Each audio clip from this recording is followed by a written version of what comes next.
I'm Rebecca Morgan, 29, a financial advisor running Morgan Investment Group in Portland, Oregon. I'd poured my heart and expertise into funding the venue, the Benson Hotel's grand ballroom, and the decor. From elegant floral arches to shimmering lights and pristine table settings, all for my sister's big day.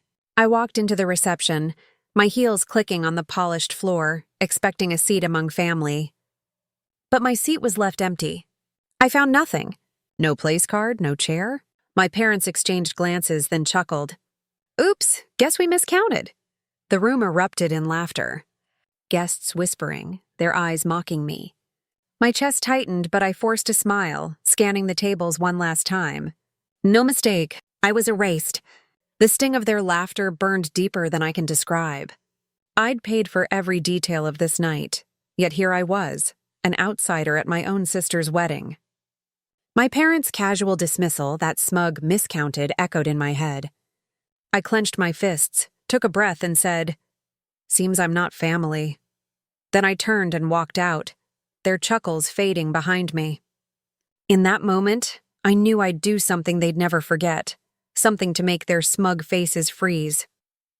What I did next left them speechless, but you'll have to stick around to see how I turned their laughter into shock. If you've ever been sidelined by your own family, drop a comment below. Hit subscribe to join the drama. Trust me, you won't want to miss what's coming. To understand why that moment broke me, you need to know my family. When we were kids, Amanda Morgan and I were inseparable.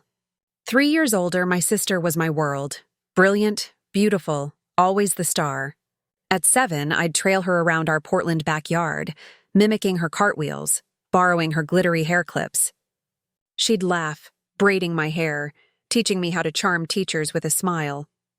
We aced school projects together, built blanket forts, and whispered secrets under the stars. I idolized her, always stepping back to let her shine. If she wanted the last cookie, I'd hand it over, beaming when she hugged me. Amanda was my hero, and I was her shadow. As we grew older, things shifted. Our parents, Thomas Morgan and Patricia Morgan, started treating us differently. Amanda, at 16, got a new wardrobe for her debate team finals, funded by Dad's paycheck. I wore her hand-me-downs. My requests for art supplies were brushed off as frivolous. Finance isn't a real career, Mom would say when I talked about investments, my high school passion. Amanda's marketing path is practical. They'd beam when Amanda pitched her ideas, even when her campaigns flopped. By college, Amanda's projects, ads for local startups, most of which tanked, earned her dad's cash for essentials like designer bags. My savings from part-time jobs? Ignored. I'd overhear them bragging about Amanda's potential at family dinners, while my straight-A report cards got a nod, nothing more. Amanda's career stumbled early. A major marketing pitch tanked when her client called her work careless, costing her agency a big contract. Yet Mom and Dad stood by her, praising her drive and covering her overdue bills. My passion for finance, though, was met with skepticism.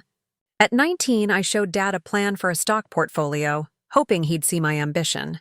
As a surgeon, he valued predictability and scoffed. "That's too risky, Rebecca." Meanwhile, Amanda got cash for a flashy marketing idea that never saw daylight. The double standard cut deep, but I held on to the belief that family came first. I reached out to Amanda, desperate to recapture our childhood closeness. I'd text her about her work, offering to review a client's budget with my finance skills. She'd brush me off with a smug, "No need, little sis." Mom and Dad adored her confidence, blind to her crumbling projects. My achievements, like earning a scholarship or landing my first financial client, barely registered. They'd call Amanda their visionary while I got a distracted "good job." Still, I kept showing up, sending holiday cards to Mom and Dad, inviting Amanda for lunch, hoping they'd one day notice my worth. That hope kept me tethered even as I felt like a stranger in my own family. The gap widened as we hit our 20s. Amanda's career sputtered. Another failed campaign, a missed promotion, but Mom and Dad kept bailing her out. They'd call her our star, while my internships at financial firms, my late-night studying markets, went unnoticed. I'd share my successes, a scholarship, a client win, and get a half-hearted, "That's nice, dear." Amanda's flops, though, were learning experiences. I felt like an outsider in my own home, but I clung to the idea that family sticks together. I'd invite Amanda for coffee, send Mom and Dad cards, keep the door open. Deep down, I believed they'd eventually value me. Looking back, I see how naive I was. The favoritism wasn't just unfair. It was a wedge slowly splitting us apart. Amanda soaked up their adoration while I fought for scraps of approval. I kept trying, kept hoping, but the cracks were there, waiting to shatter. After college, I carved my own path. At 29, I'd turned Morgan Investment Group into a powerhouse in Portland's financial world. My office buzzed with clients, local entrepreneurs, families planning for retirement, trusting me to grow their wealth. I'd sealed a deal with a tech startup, doubling their investment in a year, earning a nod in Portland Business Journal as a financial trailblazer. I led seminars, mentored young advisors, and watched my firm's name light up the downtown skyline. Every late night spent analyzing markets felt like a victory, proof I didn't need my family's approval to shine. But when Amanda got engaged to Michael, I saw a chance to mend our fractured bond by helping with her wedding. Mom called one autumn afternoon, her voice sharp. "Amanda's wedding is at the Benson Hotel," she said. "You're covering the costs." I agreed, thinking my contribution might earn their respect. As a financial advisor, I could handle the venue's deposit, a grand ballroom renowned for its crystal chandeliers. I dove into planning, handpicking blush peonies for the centerpieces, their soft petals matching Amanda's romantic theme. I chose warm string lights to drape across the ceiling, casting a golden glow over the tables. Each decision felt like a bridge to my family's heart. My parents and Amanda, though, had their own agenda. They picked the Benson Hotel as the venue and set a guest list of 200, inviting distant cousins and colleagues to bask in the event's grandeur. They reveled in the planning, Mom boasting about the perfect location to relatives, Dad praising Amanda's knack for picking just the right crowd. My role, funding the entire reception and selecting the decor, went unnoticed. I texted Amanda, excited about the peonies I'd chosen. "Looks fine," she replied, her tone flat. I suggested adjusting the guest list to manage costs. Mom shut me down, saying, "Amanda knows who matters." Their focus stayed on Amanda, their pride in her choices unwavering. I poured myself into the wedding, believing my efforts would matter. I wired the payment for the venue, ensuring every detail was flawless. I spent hours with the lighting crew, confirming the string lights would create the ambiance Amanda wanted. At a family barbecue, I mentioned the floral arrangements, hoping for a spark of appreciation. Dad raised his glass to Amanda's vision, ignoring my work. Mom gushed to guests about the Benson's elegance, never mentioning who paid for it. I stood there smiling, my chest tight with the weight of their indifference. The unfairness cut deeper than I expected. Late at night, I'd stare at my laptop, the wedding budget glowing on the screen, wondering why my sacrifices were invisible. I'd call Mom, asking if she liked the string lights effect. "Amanda's making this special," she'd say, brushing past my question. I kept going, finalizing the floral order, ensuring every peony was perfect. I thought funding the reception and crafting its beauty would show my love, make me part of the family. But they soaked up the event's splendor, the venue, the guest list, while giving Amanda all the credit. I felt like an outsider, my contributions erased. Still, I clung to the hope that my work, every dollar, every light, would make them see me. I pictured the wedding day, imagining them thanking me for bringing it to life. That hope kept me tethered even as it started to fray. The wedding day started with a betrayal. I arrived at the Benson Hotel, my heart heavy but hopeful, dressed in a navy gown I'd chosen to blend into the elegance of Amanda's big day. The ballroom sparkled with the peonies and string lights I'd selected, a testament to the funds I'd poured into the event. As guests mingled, I scanned the seating chart, my stomach twisting when I saw no place card with my name. I checked again, heart pounding, and found nothing. A server confirmed it. No seat for Rebecca Morgan. Despite paying for the venue and crafting its beauty, I was erased from the celebration, Fury surged through me. I marched to the venue manager, my voice steady but sharp. "I'm canceling the contract I signed for this event," I said, loud enough for nearby guests to turn. "The Morgan family can cover the costs." Gasps rippled through the crowd. Mom's face paled. Dad froze, his champagne glass midair. Amanda, in her glittering gown, stammered, "Rebecca, what are you doing?" The manager hesitated, then nodded, pulling the paperwork. My family scrambled, promising to settle the bill themselves, their composure crumbling before 200 guests. I stood tall, the weight of their disregard fueling my resolve. At that moment, David Chen, my friend and a sharp-eyed accountant, had texted me a warning. "Check your savings," he urged. I trusted him since college, so I logged into my account during a quiet moment before the ceremony. My blood ran cold. $200,000 was missing, siphoned from the account I'd built through years at Morgan Investment Group. David met me in a side room, his laptop open. "I traced it," he whispered. "Amanda, Michael, and your parents accessed it through a forged signature." He showed me bank records, transfers linked to Michael's email, a paper trail to a real estate deal for a house in Seattle. They'd planned to use my money for their new life, assuming I'd never notice. I felt the world tilt. My family, who'd ignored my sacrifices, had orchestrated this theft. David's evidence was ironclad. Emails between Michael and Dad discussing the loan, Amanda's login on my account, Mom's name on a deposit slip. They'd counted on my silence, my loyalty. But that betrayal, the missing seat, the stolen savings, snapped something inside me. I wasn't their doormat anymore.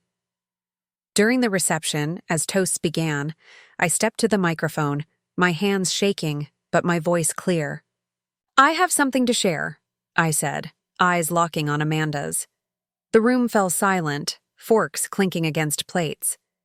"I paid for this wedding, the venue, the flowers, the lights.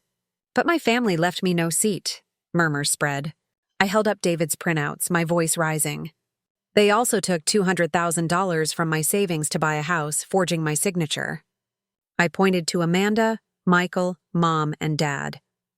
"This is who they are." Guests gasped, some whispering, others staring at my family in shock. Amanda's face crumpled, her mascara smudging. "Rebecca, stop!" she cried, but her voice was drowned by the crowd's murmurs. Michael stood red-faced, muttering excuses. Mom clutched Dad's arm, her eyes wide with panic. Dad tried to speak, but a guest cut him off, demanding answers. The room buzzed with disbelief, relatives exchanging stunned glances. I set the papers on a table, letting the evidence speak for itself. My family's shame was laid bare, their perfect image shattered before their social circle. I walked out, the weight of their betrayal lifting with each step. They'd laughed off my absence, but now they faced the consequences of their greed. I didn't look back. A week after the wedding, I dug deeper. The Benson Hotel fiasco had left my family scrambling to cover the bill, but I couldn't shake the image of Amanda's forged signature on my savings account. David Chen, my college buddy turned accountant, met me at a quiet coffee shop downtown, his laptop open on the table. "I pulled the records," he said, sliding it over. The screen showed a trail of transfers, $200,000 siphoned to an account under Michael's name. Amanda had signed my digital approval, mimicking my loop on the R. David traced it to a real estate agent in Seattle, a down payment for a house. "They used your money?" he confirmed, his voice low. Forged contracts from Amanda's agency propped up the loan, fake marketing deals with ghost clients to inflate her income. My stomach churned. Amanda's marketing firm, a small outfit in Portland, had been her lifeline. Now it was a lie. David dug further, uncovering gambling app receipts linked to Amanda's card, debts piling up from online poker sites. "She's in deep," he said. The house was their escape. I gripped my cup, the betrayal sinking in. My family had stolen from me, using my trust to fund their dreams. David printed the documents, his brow furrowed. "You have everything to fight this," he said. I nodded, my mind racing. This wasn't just theft. It was the end of whatever bond we had left. The next day, I drove to Amanda's office, a sleek building off Burnside Street. Her receptionist hesitated when I asked for her, but I pushed past, heart pounding. Amanda looked up from her desk, her face paling as I slapped the printouts down. "Explain this," I said, my voice even. She glanced at the papers, then at me, her eyes darting to the door. "Rebecca, it's not what you think," she started, but I cut her off. "You forged my signature, took $200,000 for a house with Michael, and the contracts. Fake marketing deals to make your income look real." She shifted in her chair, her fingers twisting a pen. "We needed it," she admitted, her voice small. "You have so much with your firm. I thought you owed me for being the successful one, for always having it easy." Owed her.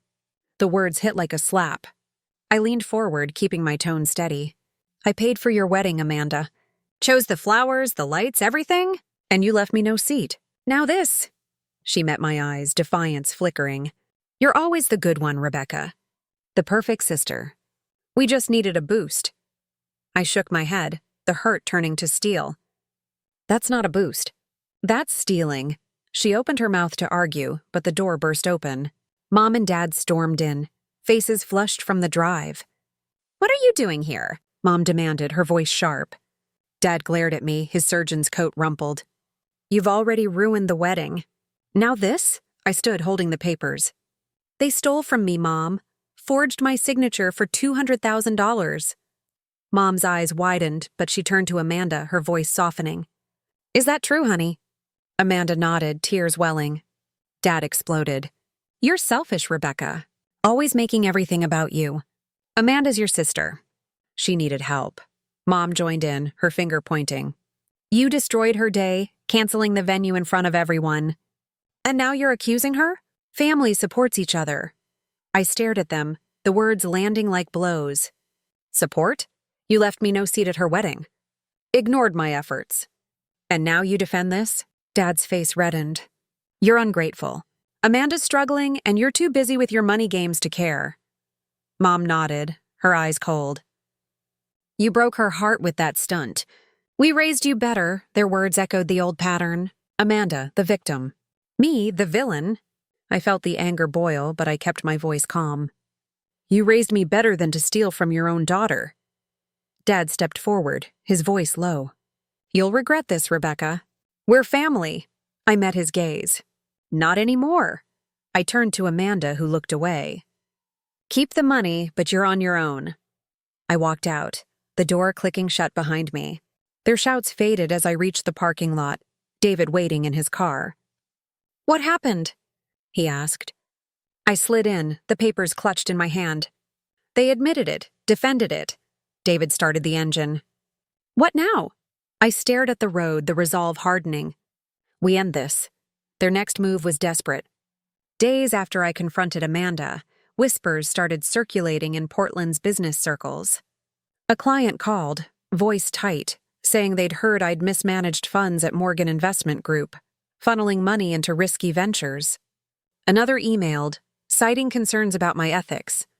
I traced the rumors to an online forum post, anonymous but dripping with details only someone close could know. My client list, my recent deals. Then a local business journal received a tip accusing me of falsifying records. The source? An email linked to Michael, with a forwarded thread from Amanda's work account. They were trying to torch my reputation, to ruin the firm I'd built from nothing. I sat in my office, staring at the accusations, my hands trembling. Morgan Investment Group was my life, years of late nights, client trust, and meticulous work. Amanda and Michael thought they could dismantle it to save face after their theft was exposed. I called David, my voice steady despite the panic. "They're coming for my business," I said. He arrived within the hour, his laptop ready, eyes sharp with focus. "They're sloppy," he said, pulling up a digital audit trail. David had been monitoring my accounts since the wedding, anticipating retaliation. He found a forged financial statement stamped with my firm's logo, sent to a major client from an IP address tied to Michael's home office. "It's a setup," David said. "They're claiming you misreported profits to inflate your books." He dug deeper, cross-referencing the statement's metadata. It led to Amanda's marketing agency, where she'd used her work server to draft the fake document. David uncovered an email chain between her and Michael, plotting to leak the accusations to my clients and a regulatory board. "They're banking on you staying quiet," he said, handing me a USB drive with the evidence, screenshots, timestamps, IP logs. I clutched it, my resolve hardening. "Not this time," I said. David's work was a lifeline, proof that their lies couldn't stick. I spent the next week fortifying my defense. I met with my firm's lawyer, a sharp woman named Elena, who specialized in financial disputes. She reviewed David's evidence, nodding as she flipped through the pages. "This is airtight," she said. "The forgery is traceable, and their intent is clear." I pulled every record from Morgan Investment Group, client contracts, tax filings, audit logs, ensuring every transaction was clean. My team worked overtime, double-checking portfolios to counter any scrutiny. I contacted key clients, explaining the false accusations and sharing Elena's legal assessment. Most stood by me, their trust earned through years of results. One, a restaurant owner, texted, "I know you, Rebecca. This smells like a vendetta." With my firm secure, I turned to Amanda's actions. Her fake marketing contracts and gambling debts, uncovered by David, were only the start. I hired a private investigator to dig into her agency's finances, suspecting more fraud. The investigator found inflated invoices sent to clients, payments funneled to offshore accounts to cover Amanda's losses. I compiled a dossier, bank statements, forged contracts, debt records, detailing her deceit. Every document was a weapon, a way to expose her beyond the wedding's fallout. I drafted a letter to her agency's board, outlining her misconduct, and prepared a public statement for Portland's business community. I wasn't just defending myself. I was ready to show the world who Amanda really was. Mom and Dad called, their voices shrill over the phone. "You're destroying Amanda's life," Mom said, her tone accusing. Dad chimed in. "Your firm's fine. Let this go." I hung up, their words hollow. They hadn't cared when Amanda stole from me, but now they begged for her. I sat at my desk, the dossier in front of me, my heart steady. This wasn't revenge. It was justice. Amanda and Michael had tried to bury me, but their lies would bury them instead. I sealed the letter, my plan set. The truth was ready to come out. I made my final stand. Weeks after Amanda's attempt to tarnish my reputation, I learned she had been pitching a major marketing campaign to a tech startup, banking on a loan from Morgan Investment Group to keep her agency afloat. The startup's CEO, a client I'd advised for years, called to confirm the deal. I reviewed the proposal. Amanda's numbers were inflated, her promises shaky, relying on my firm's backing to secure the contract. I saw my chance. I met the CEO at a sleek Portland bistro, laying out the truth about Amanda's forged contracts and gambling debts. "I can't fund this," I said, pulling my firm's support. The CEO nodded, canceling the deal. Amanda's agency, already on thin ice, lost its lifeline. With the project dead, I moved to expose her. I posted a detailed thread on a local business forum, sharing evidence from my dossier: fake marketing contracts, offshore account transfers, gambling app receipts. I emailed the same to her agency's board and key clients, each document stamped with timestamps and bank records. The post went viral in Portland's tight-knit community, shared across social media platforms. Comments poured in, calling Amanda's actions disgraceful and unprofessional. Her clients dropped her, citing breached trust. By the end of the month, her agency folded, leaving her unemployed, her reputation in tatters. The fallout hit the family hard. Amanda's failure rippled through Portland's social circles. Thomas, once a respected surgeon, faced whispers at his hospital. Colleagues questioned his judgment for defending his daughter's fraud. Patricia, known for her community involvement, was shunned at charity galas, her invitations to local events drying up. They tried to save face, hosting a dinner to explain Amanda's side, but guests left early, unconvinced. I heard through a mutual friend they'd listed their house for sale, scrambling to cover Amanda's debts and their own legal fees. Their perfect family image crumbled, replaced by pity and disdain. I didn't stop there. Mom sent a text begging me to fix this for Amanda's sake.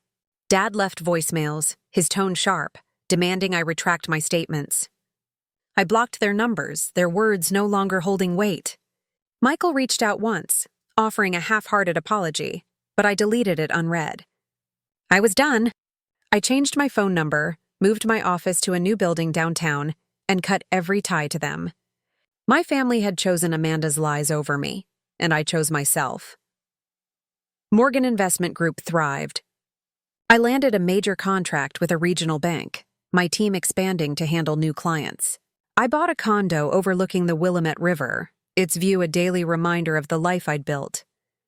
David and I celebrated over dinner, his steady friendship a constant through the chaos. I started mentoring young women in finance, sharing my story to inspire them. My firm's name glowed brighter on the skyline, a symbol of my resilience. Looking back, I see the lesson clearly. My family tried to define my worth, dismissing me as the lesser daughter, the one who didn't belong. They used my success, stole my savings, and left me no seat at their table. But I learned my value isn't tied to their approval. Self-respect means walking away from those who hurt you, even if they're family. I built a life I'm proud of, not because of them, but despite them. To anyone reading this, if your family tears you down, know you're enough. Cut the ties that bind you to their toxicity and build your own path. You're worth it.